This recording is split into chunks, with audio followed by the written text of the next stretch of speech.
Ladies and gentlemen, welcome wrestling fans worldwide to Knoxville and the Great Smoky Mountains for the Ron Fuller, Tennessee Studcast. 6 feet 9 inches tall, 265 pounds. This historic podcast from one of the most respected and successful wrestlers and promoters will follow the footsteps of the largest and oldest wrestling family on the planet. Listen to what I'm saying. That's right. Bring that camera in here a little bit closer. Through 93 years and 4 generations. The stud has arrived. Old school or new fan, this unique broadcast will educate and captivate as Ron details decades of professional wrestling's growth with truly unforgettable stories. I want those people out there at home to hear the stud. Sit back and enjoy the ride with the Tennessee Stud. The Tennessee Stud. You will learn that name. You will remember it. And now, the stud is here. All right, everybody, welcome in. Here we go again. It's David Summers hosting another Studcast with the Tennessee Stud, Ron Fuller. It's the story of wrestling in America as told by the stud, whose family started the profession over 100 years ago. Now we step back into the ring, back into time, into the Great Smoky Mountains, where there ain't no house like the Tennessee Stud. Ron Fuller. What's up, my man, Ron? Oh, geez, man. Just enjoying life. Had a busy weekend this past weekend down in your part of the country. Yes, sir. Down in Dothan. And just getting back home and getting in the groove again. That's cool. You do us another Studcast today, man. Heck yeah. You saw a lot of folks. I saw you on Facebook, all over Facebook, photo after photo. So it's pretty good to catch up with some old friends for a while. Oh, yeah. Yeah, I had an opportunity to talk to a lot of people that I hear their names a lot, but I got to put faces with names, and that's always a good thing. And I got another one of those events coming up next month. Oh, cool. Out of Gatlinburg. This next one's going to be pretty close to me, about 15 miles away. Nice. Okay, a similar type event? Yeah, it's a Comic-Con. Okay. So, and it's a big one in the Gatlinburg Convention Center. So, and I'll be telling fans more about it in the next month. It's going to be Saturday and Sunday, July 30th and 31st. Cool. All right, so you got to spend some time with your brother, your cousin, your cousins. Roy Lee was there, of course. Yeah, it was a big family affair, man. Got to see a lot of family. And a whole lot of friends and other wrestlers that don't get to see that often. It's always great to go to these type of things. And they actually, man, had a great crowd, a big crowd for their event the night after we did the autograph signings and all that stuff. Yeah. So it was a great event. I think it was very successful for everybody, promoters, wrestlers, fans, everybody involved. All right, another cousin. So Jimmy Golden was there too. Yeah, we go. Yeah, so it was like a family affair, man. It was a family reunion and a wrestling reunion as well. All right, so you didn't get up in the ring at all? No, I sure didn't, man. No, and my brother ended up managing one of the wrestlers in the main event. But no. I kind of backed away from that, man. I don't want to get too close to that ring anymore. Listen, some of those guys were probably kind of thankful. Hey, the stud's not going to be in the ring today. Yeah, there was no big wraparound. So I'll tell you that. And I'm sure there's a lot of people were happy for that. Hey, now listen, I know a lot of these Dothan folks and folks around the area were also talking about the Studcast. And listen, when I saw the title for this Studcast, Ron, I knew it was going to be something special. Almost every fan of the sport loves a battle royal. As a kid, when we saw that, it's a battle royal, what? And in this episode, we're going to be talking about a combined 12 battle royal main events in both territories. This is crazy. How did you come up with this kind of idea? And I guess we're going to find out how you pulled all this off. Well, as you said, man, battle royals, they may be the fans' biggest enjoyment. They love, fans around the world love those battle royals. And what better time of the year to have one have it as an annual event, man. On the 4th of July, that 4th of July, that's picnics and fireworks, and the good battle royal definitely has some fireworks in it. I can say that for sure. Oh, no doubt. And with 2 Southeastern territories, for the first time ever, battle royals were going to be happening from Kentucky to the Gulf of Mexico. So my guess is Knoxville would have been having maybe the 4th one. And in that July 4th week of 1978, that would mean all of the Southeastern Gulf Coast cities were probably getting their first ones. That's a fact.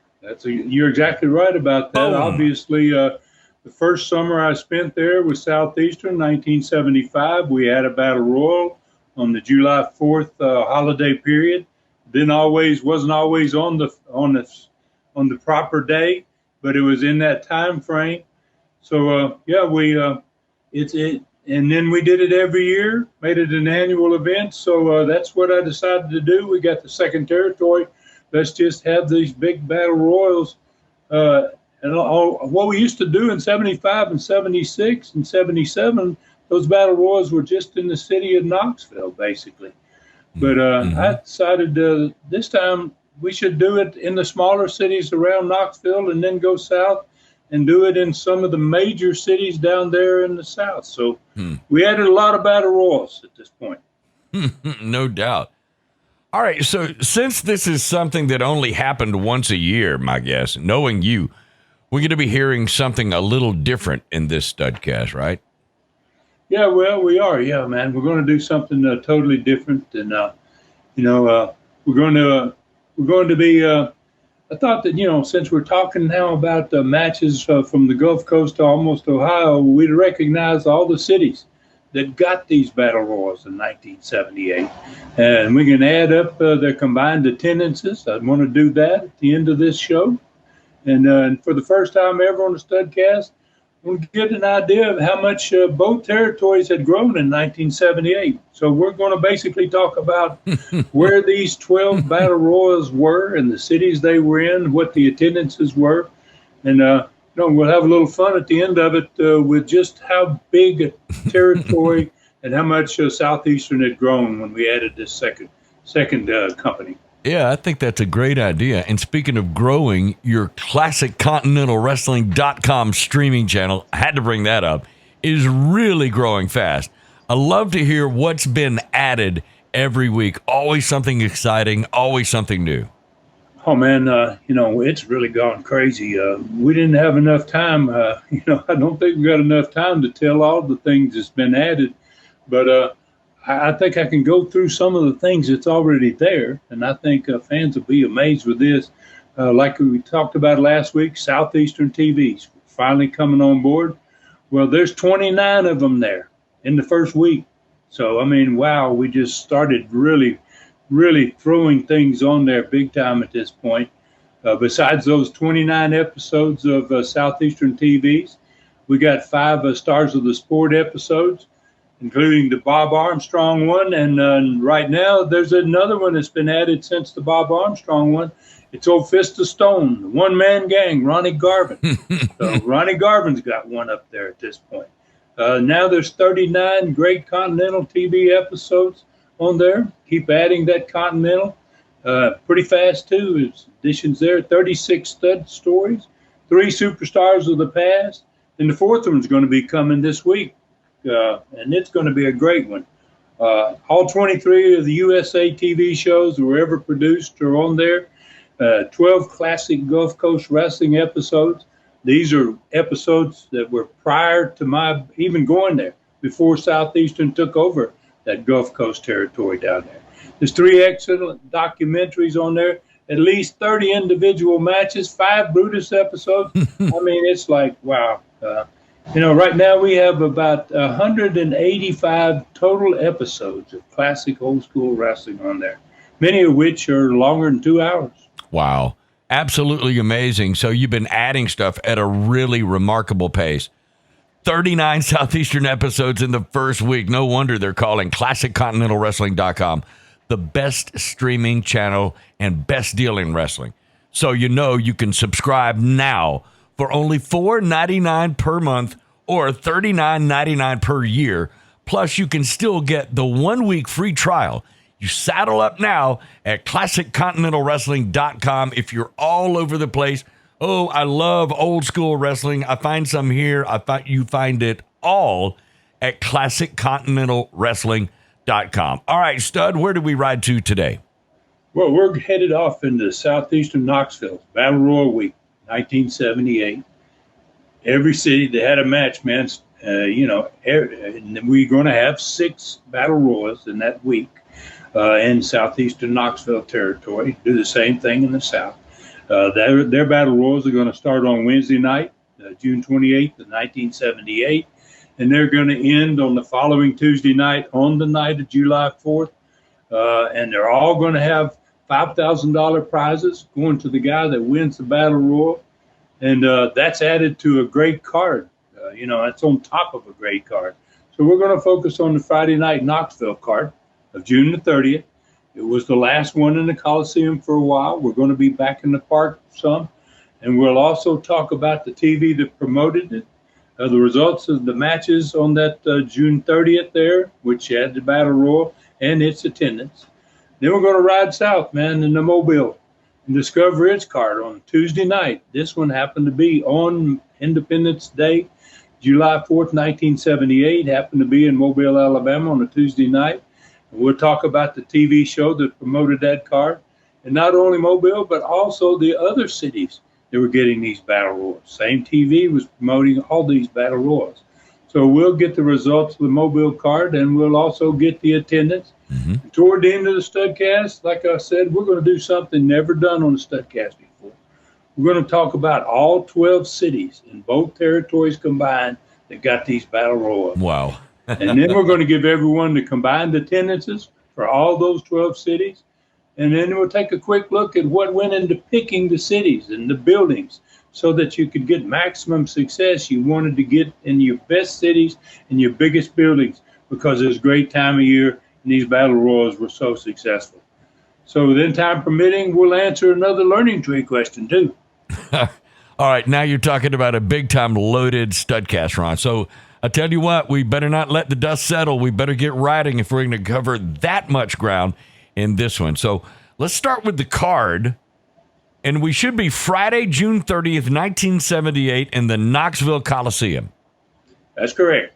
And it was the 4th. As I said, we had one every year since we had started Southeastern there. So this was the 4th annual Independence Day Battle Royal with 16 men, all against all, battling for $5,000 at the end of the night. And along with that Battle Royal, the first match on the card was Ron Slinker versus Don Lambert. Kevin Sullivan, who had been steadily moving up the card, man, was going against Don Fargo. Bob Root wrestled Ron Wright. Rip Smith was meeting his most dangerous opponent yet, facing off with the great Malenko. Great Southeastern Tag Championship match was on this card. There was no time limit because the two teams had gone 60 minutes. The week before, they had no winner.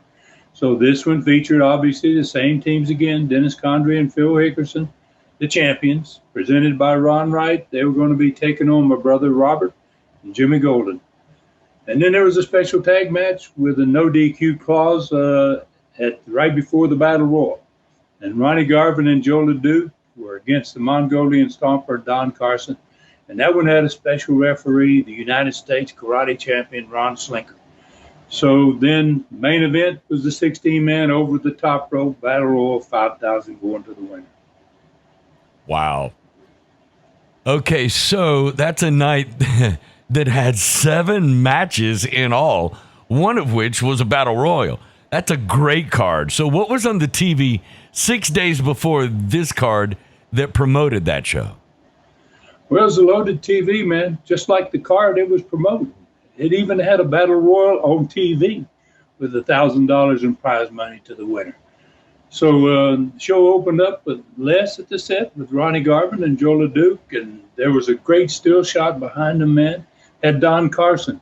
He'd loaded his glove, and he was behind Joe Leduc. Joe Leduc didn't see him. He was about to hit him, and Joe was the referee in the match. He wasn't even in the match. And Carson, as usual, is going to pop him from behind with his loaded glove. And in the same shot, you could see Ronnie Garvin on the top rope, and he was about to leap off in the Mongolian Stomper's throat. So, when the director, Les asked the director to roll the tape, Carson went ahead and nailed Leduc. It showed Ron Slinker pretty quickly after that arriving at the ring. And him and Joe Leduc had become great friends in that 3 weeks that Joe was here on vacation. And so Slinker went down because he had saw what Carson did to his friend Leduc. And so Garvin and Leduc were going to be partners in the next Friday night's Coliseum event versus Carson and the Stomper. And Ron Slinker is going to be the special referee. So there's a lot of good stuff going on in this particular city, and it's going to be like that in all of them. The three of them described how wild the match got while they were watching it on TV, because Joe Leduc and Ronnie Garvin sitting there with Les. And they started, once the video started rolling, it showed Slinker arrive, and then it showed how the fight kind of spilled out of the ring and out on the Coliseum floor. And it didn't end until Carson and Stomper headed for the dressing room. They talked about how happy they both were, talking about Garvin and Leduc, about how happy they both were that Don Curtis had decided to make Ron Slinker the special referee for the following Friday night. When they left the set, Rob and I talked about this one, so did Les and I, about these TVs. And they both said, man, they got a great cheer when they left from the studio. And it was followed almost immediately with a cascade of boos, man, because the Mongolian Stomper and Don Carson came to the ring, and they were in the first live TV match of the show. And they were wrestling as a team, which that was very rare. And they made quick work, obviously, of a couple of young outclassed wrestlers. And Carson never got in the ring. Imagine that. He let Stomper do all the work. And then when Stomper had both of them down and out of the opponent's laying there, he tagged in Carson. Carson came in and knelt down on one knee on top of one of them. The referee counted him out. He went over and knelt down on one knee on the other one, and he counted him out. And old Don was the first one to raise his head. What a big night for Don. His own hand. Big night for Don Carson right there, man. So he earned his money. It sounds like a typical Don Carson move to me. All right, so who was in the interview and then the next match? Well, Carson and Stomper, man, took the entire first interview at the set with Les. And the entire thing, they didn't split it with anybody. They took the whole thing. And, the boy and the fans didn't like it. They booed their remarks, obviously. And then Ronnie Garvin and Joe Leduc got another huge round of applause. This time they entered the ring in the studio. They were going to be wrestling. So Rob said those two men won even faster than Carson and Stomper, beat their guys, And it ended up with Ronnie Garvin jumping off the top rope in one of the opponent's throat. And Joe Leduc was a pie in the bear hug to the other one at the same time. And then they interviewed with Les from the set. Then they took the entire 2 minutes. And they talked mostly about the Battle Royal and the $5,000 prize money. They had a few comments about the tag match and the special referee. But they spent a lot of their time, Leduc and Garvin, talking about the Battle Royal and the money that was going to go to the winner. And speaking of a referee, Ron Slinker was up next, man, with Les, and he's live on the personality profile, along with the video from the Southeastern Commissioner Don Curtis that had been sent in days earlier. So Les opened up the personality profile with Ron Slinker, and he had a very rare non-wrestling video of Ron Slinker's winning the United States Karate Championship tournament 2 years earlier.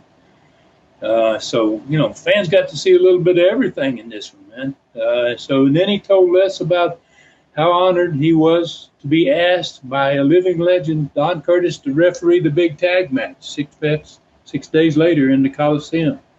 And how it was going to be do his best to do everything, to see that everything went as legal as possible. And by gosh, with the guys in that ring, that was going to be a difficult job.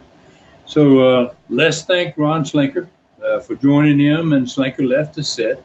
And then Les threw it to the video that had been sent to him 3 days earlier by Don Curtis. And Don started by thanking Slinker for accepting the tough job of refereeing a tag match, especially with 4 men, the likes of which was going to be in the ring that night. So I guess he couldn't have overemphasized that. So then he changed subjects to battle royals and the fact that most, especially for the 4th of July in the past, had been only in a couple of cities, and that this year, for the first time, they were going to be in 6 southeastern cities, beginning the following Wednesday after the TV, and it would end on Tuesday, July the 4th. And they even named the night and the lucky cities during this personality profile that were going to be getting these great battle royals. So he ended up with a special thanks to all the fans for making this another record year at the box office. And to show his appreciation, he said he was going to do something special for everybody, including the fans at home. Give them a special treat. That today on this TV, fans are going to get their own 10-man battle royal right there on TV. Wow. And the winner was going to receive $1,000. So he named off the 10 men in the royal. And Rob said he got a reaction from the studio crowd to everyone he named. So let's just cover the 10 opponents, man, that were in it. The 10 participants in this battle royal was my brother Robert, Jimmy Golden, Rip Smith, Bob Roode, 4, Kevin Sullivan, 5, Dennis Condrey, Phil Hickerson, Ron Wright, Don Fargo, and Don Limber. It's a pretty good 10 right there. It's a pretty good group, man. Yeah. Wow, he didn't throw in a bunch of nobodies, man. Right. This thing is pretty well loaded with great wrestlers. So fans are going to get a real treat. And like I said, and he had named himself. Curtis did, and he said, Rob said every time he called out a name, the studio crowd responded to it. So they were set and ready. So Les thanked Curtis for sending the video and explained how the battle royal was going to be done for TV, because it was going to be a different type of deal. That it was going to begin in the very next segment, and it would go through the rest of the entire show. They want to make sure they had plenty of time to get the battle royal finished, and then that if the battle royal was finished, they had a standby match that would be able to put in the ring to finish out the program. And that to be eliminated, a wrestler had to be thrown over the top rope, and they explained kind of the rules of the battle royal, and both of his feet had to touch the floor for him to be out, and there would be a referee inside the ring and a referee on the outside of the ring. Yep. So Les further added, to accommodate the TV station's commercials, they would have to have at least 2 short TV station breaks, and they would record whatever went on during that break, and if something really big happened, they would show that again. And if necessary, and the royal wasn't over before the end of the TV show, that they would record the end of it, and they would open the show next week with the end of the battle royal. So Les finished with the fact that the battle royal would start immediately. And Rob said the fans popped on that one, man. They were ready. So the cameras immediately focused on the ring and announcer Phil Rainey. We always went from the personality profile into the next match anyway. So this was a pretty common done this way. So Rainey was in the ring, and then he started announcing each man individually, and they came to the ring as he was announcing them. Cool. I really like the way this is set up. I love this. No delay, but started right away. And since the first 2 matches were short, they had probably well over 30 minutes to do the battle royal, and you can get it done. That definitely keeps you sitting there. That's pretty astute of you, Dave, man. You're right on top of it, man. So, and as with most battle royals, it started off with a bang, man. All the guys all over the ring, as soon as they rang that bell, they just charged somebody, man. And Les told me later that 5 guys were eliminated during the 3rd segment of the show, and only 5 guys remained when they came back after the TV station's commercial break. After the third, there were still 5 guys left in the ring. There was about 10 minutes left at that point because they'd gone about 15 minutes in that third segment of the show. And so it's not counting the 2-minute commercial break and the 4 minutes of interview time that we were entitled to in the third and the fourth segments. So the 5 left was my brother Rob, Jimmy Golden, Dennis Condrey, Phil Hickerson, and Ron Wright, the only ones left. So Robert got Ron Wright out, but about the same time he dumped Wright out, Condrey got him from behind and dumped him out at the same time. They both went. So Rob went to the dressing room, but Les said Ron Wright stayed at ringside. So Golden fought the other team, both Condrey and Hickerson, by himself. And he was pretty much holding his own, Les said, until Condrey pulled the referee away. And Phil Hickerson pulled Nelson Golden. And Ron Wright jumped up on the apron. He had his chisel already on his hand, man. And Hickerson slid over Jimmy's face over there. And, wow. Ron Wright let him have it. And so Rob had gone back to the dressing room. But all these dressing rooms in these studios had monitors in them. So Rob could see what happened. He saw Ron Wright hit Jimmy with the chisel, and he went back to ringside. He chased Ron Wright not only around the studio, but all the way back to the dressing room. And Jimmy at that point was bleeding pretty badly, but boy, he fought like crazy, Les said, against both Condrey and Hickerson. By himself, man, he said he was really, really taking it to him. And then finally they got him stopped, and they both grabbed him, one on each arm. And they ran him across the ring, man, to send him, sail him over the top rope. But by the time he got to the ropes, Les said he just planted his feet, man. He put on the brakes. He dropped on his rear end. He shoved them both in the back, and they both went over the ring, over the top rope at the same time. So referee signaled for the bell, and Golden was laying flat on his face still. He was in bad shape, and Condrey and Hickerson, they just charged back into the ring, man. They knocked the ref down. They took the $1,000 check that the ref was about to give to Jimmy, and they started working on Jimmy again. So Rob came back to the ring second time, man, and the partner, and the 2 guys, obviously, Condrey and Hickerson, Ron Wright standing out there on the floor, they left with Jimmy's check. And there were 4 minutes of interview time left, Les said, about in the show, and 2 minutes of commercial time. So Wright and Condrey and Hickerson, they went to the set with Les, and they bragged about winning the match, the TV Battle Royal, and they were going to have a big party with the $1,000 check, and and then they were going to take care of Fuller and Golden again big time the following Friday. Well, the TV station then ran their 2 minutes of commercial time. And then Rob and Jimmy, they're at the set with Les. And when they came back on the air for the last interview and got ready to close out the show, Jimmy was still bleeding. He was trying to cover it with a towel. They had gone back to the dressing room and had a time to kind of get it off his face, but he wanted to keep it from running down his face while they were doing the interview. And Rob and Jimmy both made it clear that the Southeastern belts were all they wanted, that the $1,000 didn't mean anything to them. They were going to take that out of Condrey and Hickerson and Ron Wright's rear ends. All right, so another great TV and an even bigger battle royal in the Coliseum 6 nights later with a 5 times larger prize. So what happens in the Coliseum June 30th, 1978? You're leading to a great setup right here. Well, Ron Slinker beat Don Limbrick in the first match. Kevin Sullivan won again over Don Fargo, and he had a couple of these matches with Don Fargo, and they had some ill feelings going between the two of them. Fargo was in his latter years. Kevin Sullivan was in really young kid, and Kevin was taking it to him every match. So when Kevin won this one and he started out of the ring, Fargo attacked him and shot him out onto the floor, came out, started putting boots to him, and then Kevin fought back, and Kevin ended up pile driving Fargo on the concrete, man. And they stretchered him out of the Coliseum, and that was going to be Don Fargo's last show in the Coliseum for a long, long time, maybe years.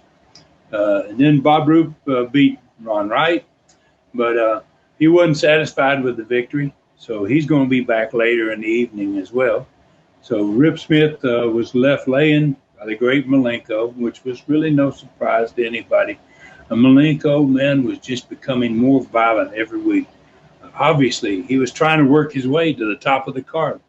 And if you think about it, he had very few shows at the top of the card. So I can understand there's a guy with all that talent that had not made it to many main events. And, wow, he was willing to hurt people now to get there.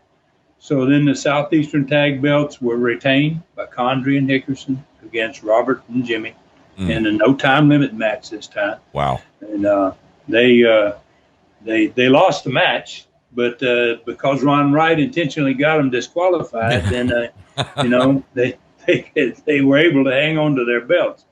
And then Wright got him disqualified, and Bob Roop, who had wrestled him and beat him a couple matches prior, was watching it, and he came down and he started on Wright, man. He just wanted to finish the job that he left unfinished to end their match. So basically, he had his hands on Wright for the second time that night. And according to Rob, man, that huge Coliseum crowd went crazy, man. And so the 6 of these guys are going to be involved the next week in a cage. So we'll find out, I guess, finally, who is the better 6-man, the better tag of the 3 people. So Ron Schlenker, man, did his best, and the referee to do in the main event, and the best he could. And it was really difficult, obviously. You got Garvin and Leduc in there against Carson and Stomper. And Garvin and Leduc made a great team, Rob said. Enough so that it forced Carson and Stomper to have to take a lot of shortcuts. And that probably made it even more difficult for Schlenker. And it was a no DQ match. So when they went too far, Carson said that, Rob said that Carson made a move on Schlenker, and then was going to load his glove and all of that. And he said Schlenker went crazy on him, man. He said he hit him with a karate chop that turned out old Don's lights. He was gone, man. And then Garvin walked over and pinned him. It was a pretty easy deal at the end. Schlenker ended up being the guy that won the deal, basically. So then Ronnie Garvin won the $5,000 battle royal that night. He ended up in the ring, and the last 2 in the ring in that battle royal was him and the great Malenko. And Malenko had been screaming for weeks, man, since he had got there, basically, that he wanted a Russian chain match with Garvin. And they had really never gotten together. I think they'd only had one match since the Malenko had gotten there. They both got themselves bloody during that, being the last 2 in the ring, and Garvin was able to get a quick win at the end, and he left the ring with his $5,000. Nice. So that's a pretty big night. How was the attendance, and what were the other cities that week with battle royals? Well, the attendance was very close to another sellout, and in fact, 6,000. It was just over 6,000, 6,020 or some odd figure, but it topped 6,000 people, man. And I think what I'd like to do, Dave, is I want to save the other cities in that southeastern Knoxville territory that got the battle royals until the end of the show. Then we're going to give everybody, all 12 of the cities that ran in both of the territories and all the attendance totals and all that. We'll do that on the end of the show. Hey, that's cool. That sounds like a really good idea. Can't wait to hear that. And this is a good place to take a break. Let's do that.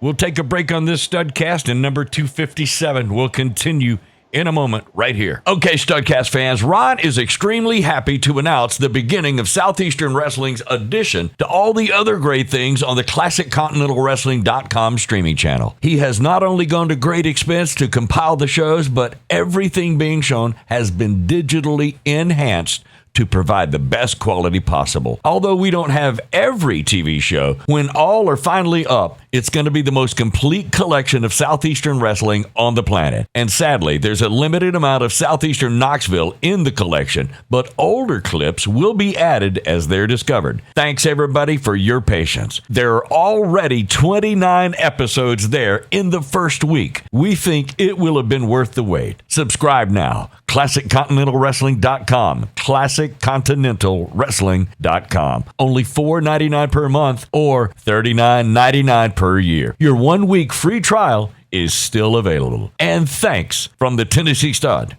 Ron Fuller. Welcome back once again. David Summers hosting another Studcast with the Tennessee Stud, Ron Fuller. Okay, Ron, a ton of stuff that we covered in the first segment. Now, where do we ride in this segment?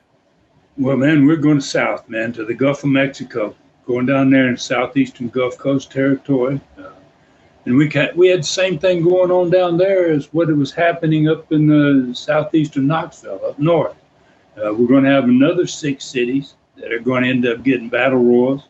Theirs are going to start on Thursday, June 28th, and it's going to continue on straight through. There's no nights off there until straight through to July 4th.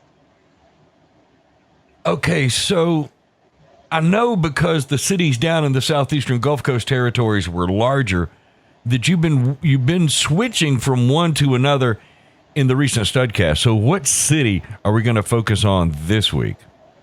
Well, man, we're going to go back to Mobile again. You know, one of the reasons because it set the southeastern Gulf Coast attendance record so far in that territory. We did that in the last Studcast. Just under 4,000 fans. So let's start there, this Studcast. Since the 3 major markets of Mobile, Montgomery, and Dothan, Alabama, were all 3 running off the same Battle Royal TV show. So the Battle Royal TV show was recorded at the WTVY studios on Saturday, June 24th, 1978. And it showed that day and in the Dothan market. And 6 days later, on June the 30th, that was going to be the last show in Dothan before the 4th of July. So it was going to be there, that June the 30th date was going to be the Battle Royal night for Dothan, down there in the southeastern Gulf Coast territory.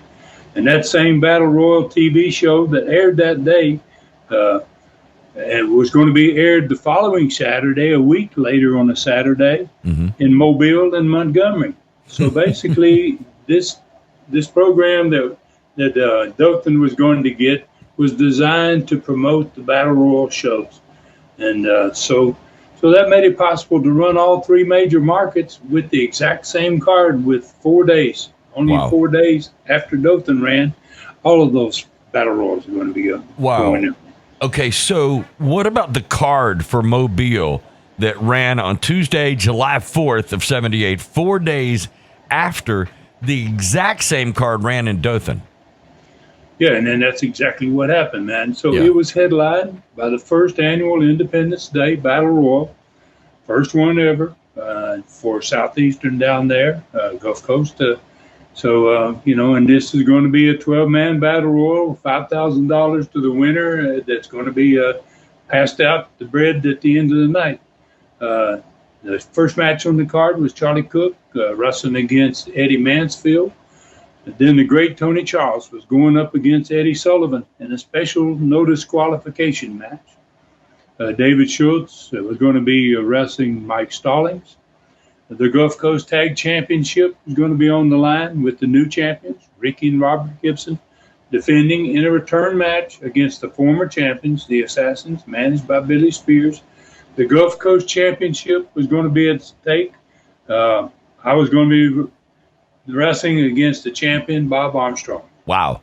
All right, I got to admit, the Gulf Coast end of the Southeastern Territory was keeping pace with what was happening in Tennessee. So what happened on the Southeastern Gulf Coast TV show, June 24th, 1978? Well, obviously, like I said, this entire show was built around the upcoming Independence Day Battle Royals. So it was going to promote the Dothan show 6 days later. And then 1 week after that, on July 1st, 1978, the same show was going to be on TV. in Montgomery and Mobile, and it would be promoting that same Battle Royal, except Montgomery's Battle Royal was going to be on Monday, July 3rd, 2 days after the TV, and Mobile's was going to be on July 4th, 3 days after the television. So the TV opened with a bang, man. The Gulf Coast champion Bob Armstrong went to the ring wearing his belt, and by golly, that kind of set the tone for the day, man. Fans were absolutely crazy about him at this point, and he never disappointed them. And he stood him up when he hooked the sleeper hold on his opponent at the end of the match. Everybody in the studio got on their feet, man. They loved old Bob, and I didn't miss my opportunity to get myself some more heat. I went out there and joined Charlie Platt and Gordon Soley at the set, and I made a few comments about old Mr. Goody Two-Shoe and the fact that I was going to take his belt and all that Battle Royal money night after night. I was adding up all the money. And 6 nights at 6 Battle Royals for me, 5,000. I'm going to do $30,000 this week. Gordon Soley and Charlie Platt. I'm going to be a rich boy at the end of the week. Oh, my God. Yeah. So, and we had to, be generic on our comments and not specific about the cities, because this show was, like I said, promoting the same card in all 3 of the markets. Right. So in all the interviews, we could be specific about what city the matches we were in. And in order to do that, man, we always arrived early at the TV, and we did separate interviews for the Montgomery and the Mobile markets. Mm-hmm. So the interviews were done live on the show as it was being produced. Mm-hmm. And when that happened, it was always okay, because it was for the Dothan card and the Dothan market. And then after the show played on air, and before it got shipped out to Montgomery or Mobile, they took those interviews out of there, and they put these pre-recorded interviews that we had done earlier in the day into the show in those slots. Yeah. Okay, so I've often wondered how that was done. All right, so you would come in early, do the stuff for the other markets, and then that would get inserted. That's it. Okay. All right, here you go, Stud. It's that's another wrestling lesson right there today. So, and you've got an even bigger one coming later. Well, fans don't get the inside scoop, man, of how the business works, man. Very few places in wrestling podcasts other than this one, Dave. We try to pull the kayfabe curtain back here, and just about on every Studcast. I don't have a problem doing that. So, I don't mind telling people this is how that was done in all types of territories. If you were in a huge territory, like the Carolinas, the Florida territory, you could spend 3 hours doing interviews. Wow. That were going to be inserted into television shows in maybe 10 markets. In that many markets, yeah. Wow. Yeah. Okay, so, all right, that's pretty cool. So, who was on the second TV segment? Well, newcomer Tony Charles, man, was making his Southeastern Gulf Coast television debut. Ellie Sullivan, a longtime Gulf Coast star, who got beat by Tony Charles in his first night in the territory. The night before, Charlie Platt and Gordon Soley are really making some great comments about Tony Charles, because he was such a spectacular wrestler and doing things that nobody else did. And so, Eddie Sullivan just took it upon himself, because I guess he got really humiliated the way he was beaten by Tony Charles the night before, that he went out and just interrupted him in the middle of their commentary about the match. And he started insulting Tony Charles and his crazy wrestling style, who wrestles like he does, and making fun of his moves. And then he just went further with it. And he said, I want to wrestle him again, but I want to wrestle him in my type of match. He goes, he may be a good wrestler, but I want a no disqualification match with him. I want to prove he ain't a real man, that I'm tougher than he is. And so he just inserted himself into the show. And so that's what we did for him. We gave him that type of match all the way around the territory to let him just see what Tony could do in a no DQ match. So when Tony finished off his opponent And wow, he did it with one of those spectacular throws, man. And I'm sure that people in that part of the country had never seen anything like that. And Charlie and Gordon, on Tony's way to the ring, called him over to the set. And they told him about the challenge that had just been made while he was in the ring from Eddie Sullivan. So, and it gave, and I'm glad that it worked out that way, because it kind of gave the fans their first chance to hear a legit British accent, man, and coming from a guy with real class and humbleness, one of the finest wrestlers in the world, no doubt. And Tony politely, which was his demeanor all the time, he politely accepted the no disqualification match challenge, and then he just went right on to something that was more important to him at that point. He said how glad he was to be wrestling now along the American Gulf Coast, man. He goes, wow, it's beautiful, Charlie. Gordon, it's just beautiful here, right? So fans in Knoxville, he had just left there. I know they were already missing him. Yeah. But boy, the new fans down there in the Southeastern Gulf Coast area, they were just beginning their love affair with him, man. It was going to be big time. Cool. All right. Who and what was on the personality profile with Charlie and with Gordon? Well, Mr. Goody Two Shoes. Here he comes. Yeah, what better person to send out there, man? And it was all built around these upcoming battle royals. So who better to explain it? What it's all about? And and the fact that this was the first one, and the fact that it was going to be an annual event, and the fact it was built around the celebration of Independence Day, the 4th of July. I mean, Mr. Goody Two Shoes is the only one that could have explained it that way. And then he also explained about the new wrestling company, Southeastern Gulf Coast, and some of the things they had in mind for the future.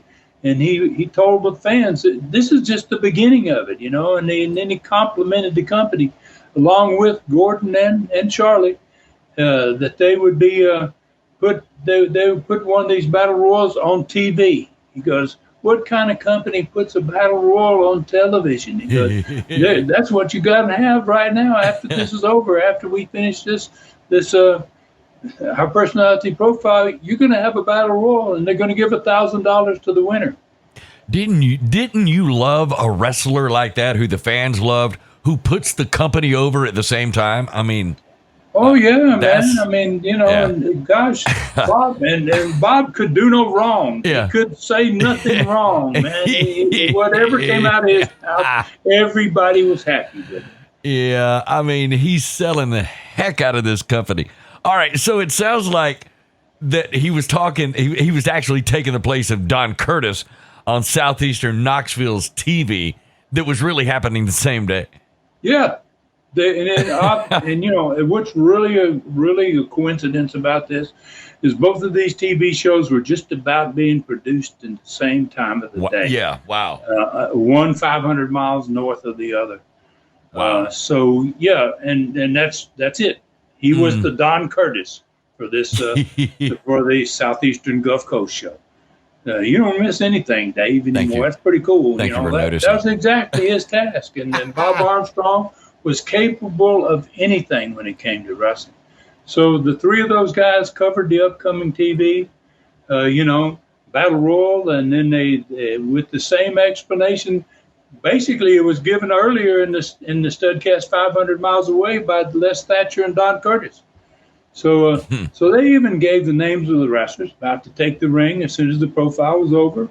And might as well go through those guys at this point. They announced that David Schultz, Eddie Mansfield, the Wrestling Pro, Charlie Cook, Mike Stallings, Ricky Gibson, Robert Gibson, the Assassins, and even the manager, Billy Spears, were going to be in this one. The studio crowd popped to hear that Billy Spears was going to get the hell beat out of him. I'm sure. So they weren't expecting the Battle Royal, much less to have Billy Spears thrown in. Yeah, I don't think I was expecting that either. Wow. All right, so you're doing the same thing on this TV show as they were doing in Knoxville, and I think, as you said, almost simultaneously. Almost simultaneously. Yeah. And that's right. My brother and I, we exchanged ideas all the time. We're both bookers, him in the North and me in the South. And we talked about what worked. We both were in agreement. What worked in Tennessee worked just as well in Alabama. Yeah. Didn't seem to make a difference. And people are the same everywhere. So the rest of the show was going to be built around a live battle royal on TV, except this one, unlike the Southeastern Knoxville one, was filled with all-stars. If you think about it, every one of those guys we named in this one was a star there. So this one had even more stars in its battle royal. And, wow, it got over great, man. The studio never stopped cheering. It was the loudest I'd heard it yet. I mean, the fans were just on their feet for the entire battle royal. And the last 5 in the ring, third segment, the show, half of them got eliminated, and the last 5 left in the ring toward the end of the show was Ricky and Robert Gibson with the 2 assassins and Billy Spears. It was almost the same ending as the other one, 500 miles north of Knoxville. Wow. And, so Robert Gibson got eliminated. The three heels were in there, all 3 of them, both the assassins and Billy Spears were in there with Ricky Gibson by himself. And they busted him open. And Ricky, wow, he was such a talent. He fought back like a wild man. I mean, he was just crazy. He dumped Spears over the top rope by himself. And then both the assassins got him stopped, and they grabbed him by the arms, did the same thing that happened up there in Knoxville, ran to throw him over the top rope. He dug in those heels and shot them both over at the same time. So Robert Gibson this time, though, didn't end up like Robert did before, and Jimmy getting attacked again. Robert just popped into the ring, grabbed up his bleeding brother, man. They raised his hand, and they got their money, man. Money was handed to him. You could have heard the pop in Panama City, man, 100 miles away. Wow, no doubt. That's another fantastic TV show right there. So what happened in Mobile, Alabama's Expo Hall, July 4th, 1978? I'm talking almost exactly 44 years ago. Well, Charlie Cook beat Eddie Mansfield. Tony Charles won over Eddie Sullivan in that no disqualification match that Eddie Sullivan had asked for. And wow, he won it with another big throw. I mean, wow, there's no way Eddie Sullivan could compete with Tony Charles. but he wasn't through. Eddie Sullivan wanted more, and he was going to get it. So David Schultz beat Mike Stallings. The Gulf Coast Tag Champions, Ricky and Robert Gibson, won over the Assassins, managed by Billy Spears. And I won the Gulf Coast title from Bob Armstrong.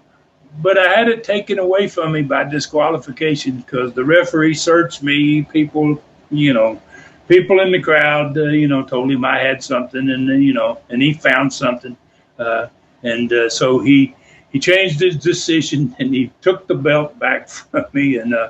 And there was almost a riot, even after he took the belt back from me. And he handed it to old Goody Two Shoes, and he left the ring, and they were still about wanting to kill me, All right, but who won the Battle Royal for the money? Well, I did, man. And that's when we had the riot. Because you're the Tennessee Stud. It almost occurred earlier, man. Okay.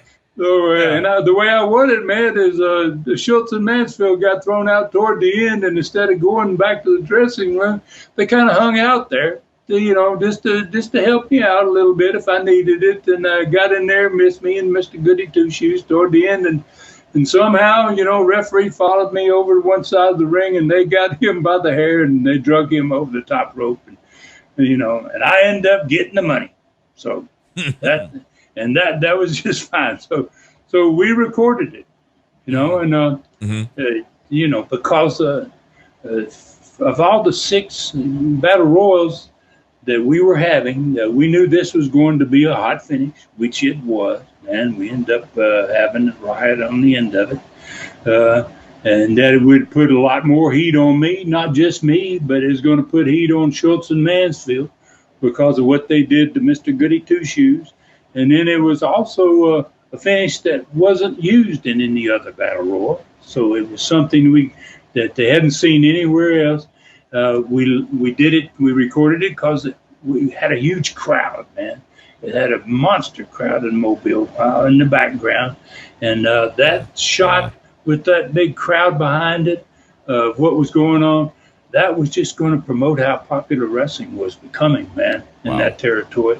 And especially fans, when they watch it back on TV, it was inserted into 4 days later. They saw that crowd. And they even got to see a little piece of the ride at the end of it. They kept the recording going. And you saw a few chairs flying. And it was quite a video. Yeah, 40 years later, the riot, or 44 years, however many years later, the riot's kind of funny when you're talking about it. But as the owner and the promoter, it was probably not as funny as it was happening, as you were probably just trying to get hopefully nobody gets hurt. Let's just all get out of this place and everybody goes home safely, right?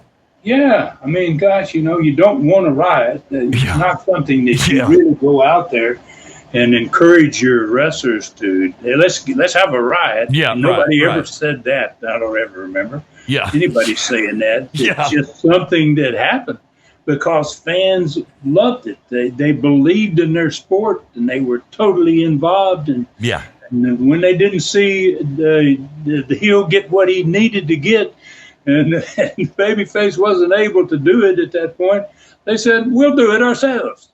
Okay. And it was a different day and time. That's what it was. So, all right. So nobody got hurt. Nobody got hurt in this riot. But it wouldn't be that way the entire summer. The heels were at this point getting dangerously hot, and we kept burning fans up every night with these hot finishes. Yeah. And so that's why, and that was the reason that we were growing so like a wildfire, man. The territory was really cranked, and crowds were growing because the heat was just, it was immense. Like a wildfire with a head-on breeze. So, I mean, that's big time. And listen, it is time for you to break down those figures. I think we got time for this, for the 12 cities across the southeastern United States that got those Independence Day battle royals. So, okay, we got to be pretty much close to running out of time. I hate to say it, but I hope we're getting close. So I'd like to explain why it was so important, man, to handpick the cities we were going to put these great cards into, these 12 cities. So we were in the best time of the year for wrestling, middle of the summer. It was a holiday weekend, July 4th.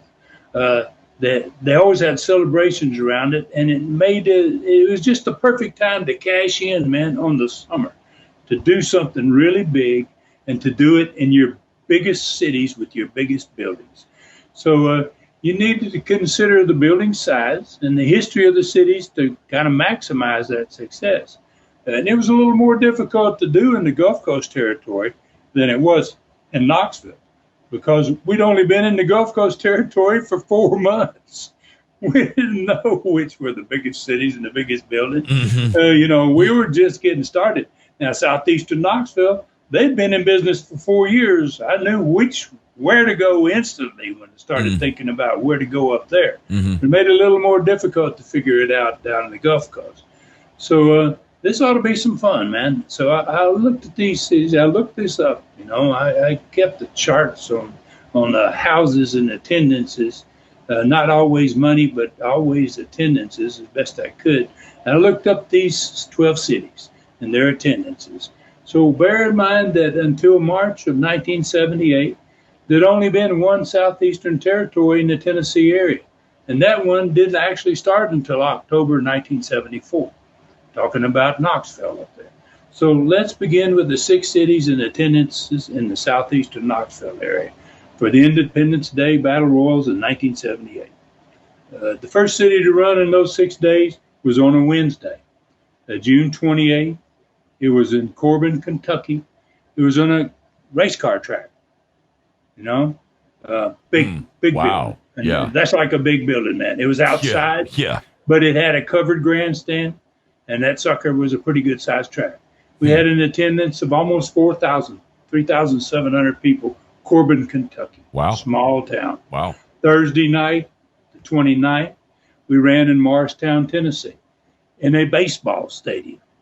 We had a little building called the Tally Ward Center that it was small, but in the summertime, we ran outside. There was a baseball stadium right behind the Tally Ward Center. So we changed the night. It was always Saturday night, but we ran it on a Thursday because it had a baseball stadium with a covered grandstand. If it rained, we wrestled in the rain, and the fans just enjoyed it just as much. We had 3,300 in Little Morristown, Tennessee that night. The next night, Friday, June 30th, we were in the Coliseum. We already talked about that. We had 6,000 fans. Wow. On Saturday night, the next night, we were in Harlan, Kentucky's high school gym. We had 3,400 people in a high school gym.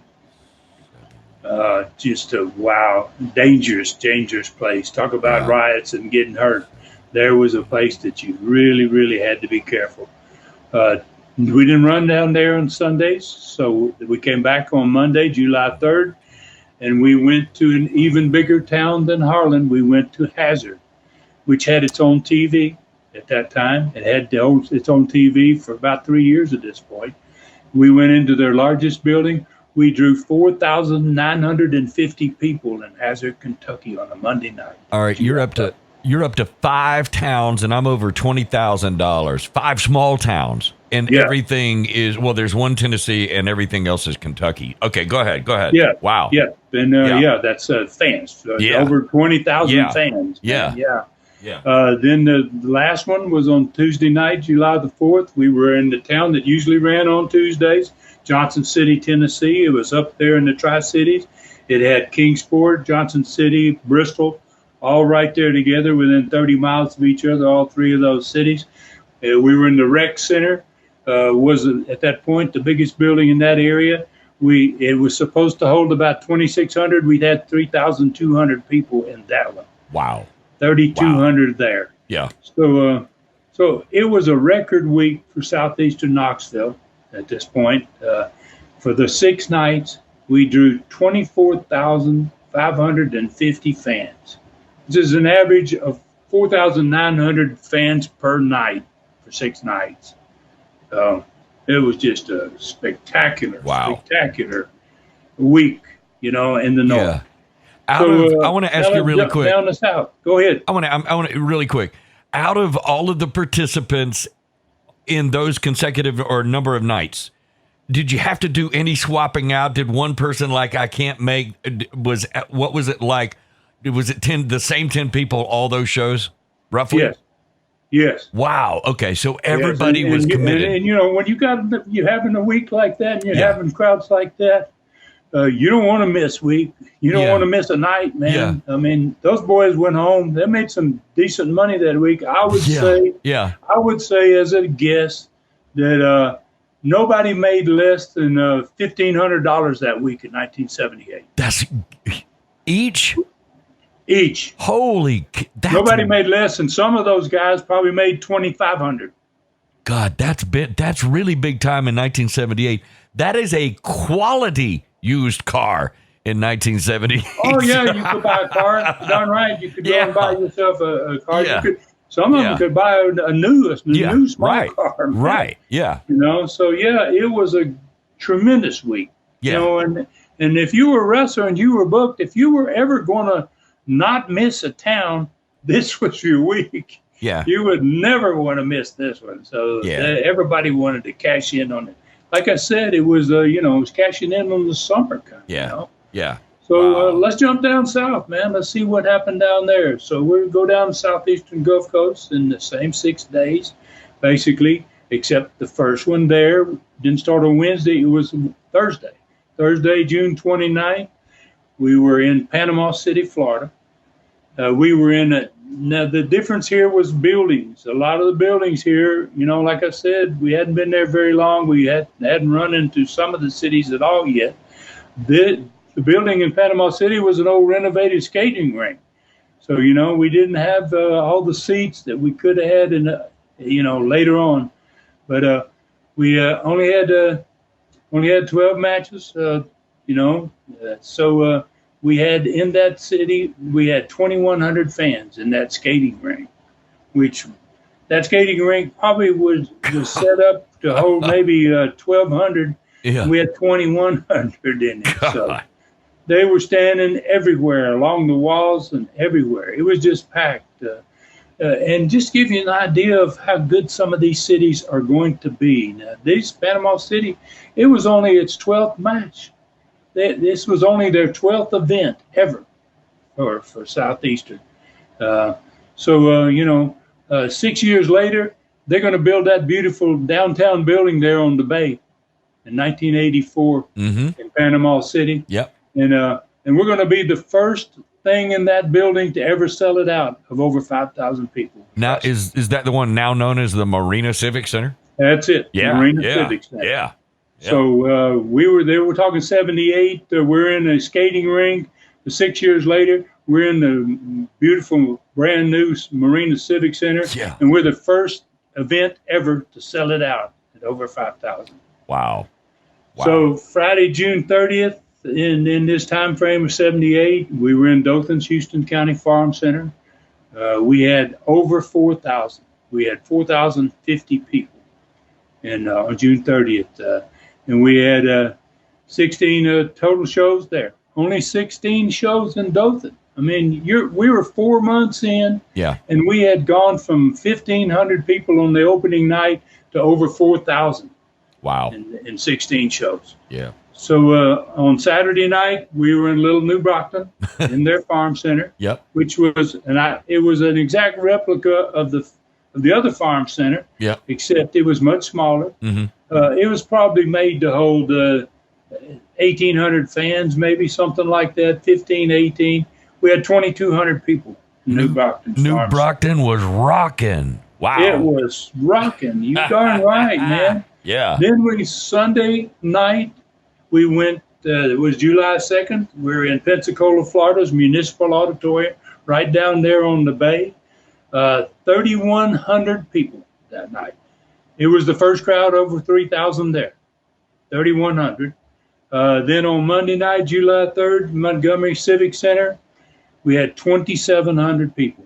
That's a town that about 12 events earlier, we gave the money back. We didn't have enough people to run the show. Now it's at 2,700 people, July 3rd, 78. Wow. And then the last one of that week, on the night, July 4th, 1978, Mobile's Expo Hall, we had 4,250 people. And it was Mobile's only its 10th event. So it was amazing what was going on down there.